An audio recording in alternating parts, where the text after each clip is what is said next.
Hello, everyone, and welcome to Staying Ahead of the Curve. I'm Jeff Snyder, Vice President, Senior Consultant with Camac Retirement Group, coming to you live from the Bleacher Report here in Midtown Manhattan, where in the 1960s, Dollar Bill Bradley ruled the roost as a New York Knickerbocker. So we've got him today, and you're probably wondering why I'm holding this basketball. We have him here today to talk about his life, his experience, and how sports, politics, and business intersect. So please, sit back, relax, and let's watch this very special episode of the show. I'm pleased to interview Senator Bill Bradley. Senator Bradley, Bill, thanks for joining us on the show today. Great to be with you. So you've had a very storied career, and you're here at an event here at the Bleacher Report to meet with some alumni at the University of San Francisco and talk about the intersection of sports, politics, and business. And I'm wondering if you wouldn't mind, for the audience, kind of share what you're going to talk about a little bit as a little bit of a tease for today's event. Sure. Well, I think that you can learn the same values in all three areas. I happen to learn the values in basketball first, and then practice them in politics and business. And the values I focus on are discipline, selflessness, imagination, courage, passion, and integrity.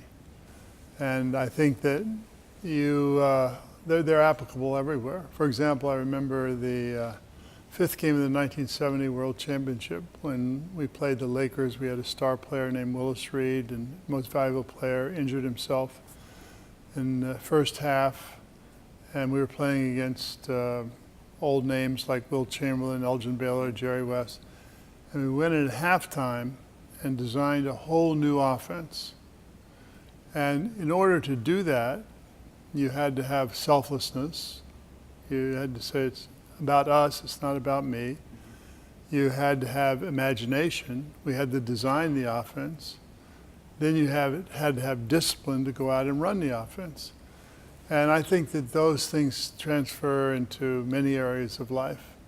So our show is really focused on retirement plans, employers who sponsor large retirement plans. And I think one of the things that we always advocate for is that dynamic interaction between the employer and the employee. And I think that some of the life lessons that you are articulating, that you've learned, apply to our line of business as well. Well, I think so. I mean, I frequently talk about the ethic of connectedness. You take a look at that great shot of the Earth from space, right? Yeah. When you see that blue-green mass out there, you can't help but realize that we're all in this together, right? So I think that there's collective caring, and then there's individual responsibility. And when it comes to pensions, collective caring is really Social Security. It's kind of the foundation for everyone's retirement. And then individual responsibility comes down to what you save. And there's no magic here. If you don't save, you're not going to have a retirement that's any good. If you do save, the more you save, the more frequently you save, the better your retirement is going to be, as long as the money is managed well and not invested in slot machines. Absolutely, and I think those are all great points, and hopefully, the challenge is kind of translating these principles for average. I mean, they apply everywhere, but transferring them to average people who are going through their lives, trying to put money away, trying to save, and hopefully have a nest egg sometime in the future. Well, I mean, it's true that the more money you have, the more you can save. But if you've started the habit early, it can apply to everyone. I saw a statistic the other day that if you take the bottom 60% of America, a third of them don't have any savings. And the average savings for that group is $20,000. Now, you're not going to have much of a retirement on $20,000. But if you take the top 40%, you might be able to get some savings and have a good retirement. And it's always a trade-off between immediate and deferred. And immediate is consume now, and of course we want people to consume because that means we have to produce stuff for them to buy and people to get jobs and so forth. But we also need deferred gratification. Deferred gratification is having that retirement that you have always dreamed of and connecting it to your actions today. So when you look at today's National Basketball Association, you look at today's players, are there, you talk about deferred gratification, they're earning large sums of money, but hopefully they're putting money away towards their retirement. They have a nice pension. They have a 401k type plan, right? I mean, just trying to In fact, I get a better NBA pension than I do a Senate pension. That's amazing. Now, might be because I took my Senate pension very early. Yeah. But there are probably some lessons for today's basketball players, today's sports athletes who are earning money, and they should be saving and putting money away as well. I mean, I think it just applies. I remember my father, who was a small-town banker in Missouri. He used to say all the time, look, put your money in the bank. And I think I had my first bank account when I was 9 years old, right? Put your money in the bank. It works while you sleep, meaning you get interest on what the money you put in. And that convinced me that's a pretty good deal. I'm not doing anything. Somebody else is doing something and paying me for putting it in there. Yeah. And I think that players today, and I don't really know players today or many players today, and I think that they make so much money. I mean, when I came into the league, the average salary was $9,500. And this year I think it'll be $6 million. Wow. So at 9,500, you would just kind of go from, paycheck to paycheck. But when you're at 6 million, you ought to take a big chunk of that and just not touch it, put it in savings, Absolutely. So just to kind of talk a little about current events, if you don't mind, one of the we're talking about. No. No. Darn it! All right, cut. No, that's I'm okay. kidding. That's okay.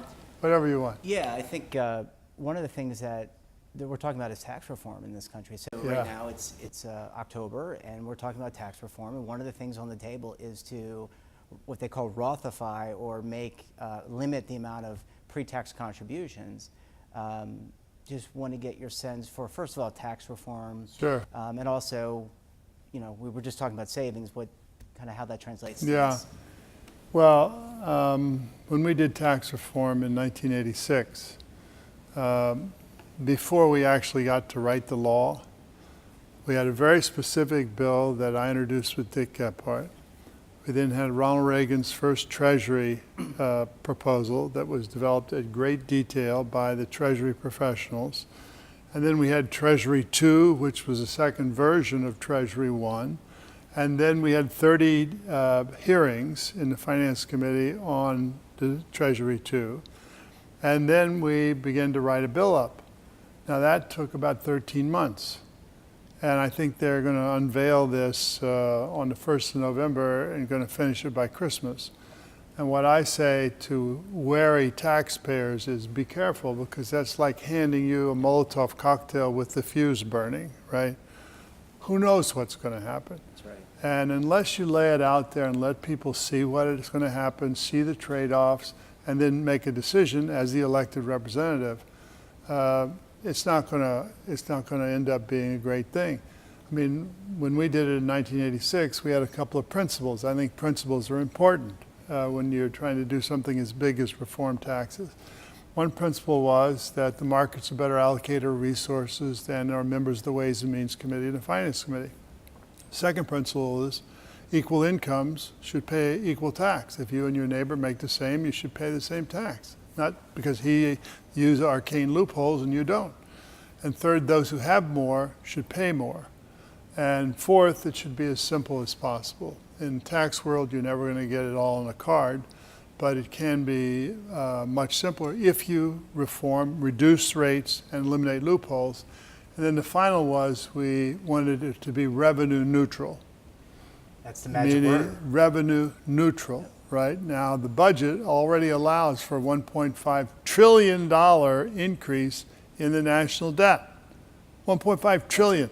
And this is by people who, in previous Congresses wouldn't vote for anything because it would increase the debt $10. And so you get to a point where you begin to say, let's see what happens, let's see what happens. And let's see what happens to that middle-class family out there that is struggling and really trying to save. Let's see what happens to the middle-class family that is trying to send their kid to college or have some unexpected health bill. And when you talk about savings, savings is, why do you save, right? Those people who care about savings and try to help people build the income from savings. Why? Because you want the person to be able to send their kids to college. You want them to be able to take care of a medical expense that gets out of hand. You want them to be able to have a reasonable retirement. And in the ideal situation, you'd want to be able to have them pass on a little bit to their kids. Absolutely. Absolutely. Do you have, you talked about tax reform, you talked about your storied basketball career, political career. Do you have a top few moments that you think about? Do you think about running for president? I mean, that's where I really, I remember tax reform, but do you have some top moments that you can, just for the audience that Sure, just come to mind? People always say to me, what was the greatest thrill, winning 2 NBA championships or getting elected to the Senate 3 times? I said, well, when you get elected to the Senate 3 times, that gives you, you get elected, that gives you 6 years to prove that people weren't wrong. So you work 16 hours a day to prove they're not wrong. But when you are the NBA champion, your fists are in the air, the smile aches on your face, the chills go up and down your spine, and you realize that you're the best in the world. And that feeling lasts about 48 hours. Yep. But it's quite a 48 hours. I would imagine. And then you go back. And so it was a great honor to be elected 3 times to the Senate, but in terms of thrill, the biggest thrill was 2 NBA championships. Well, congratulations. Thank you very much for joining us, and good luck with your keynote and your event tonight. We appreciate you coming on the show. Thank you. It's my pleasure. I've enjoyed it. Thank you.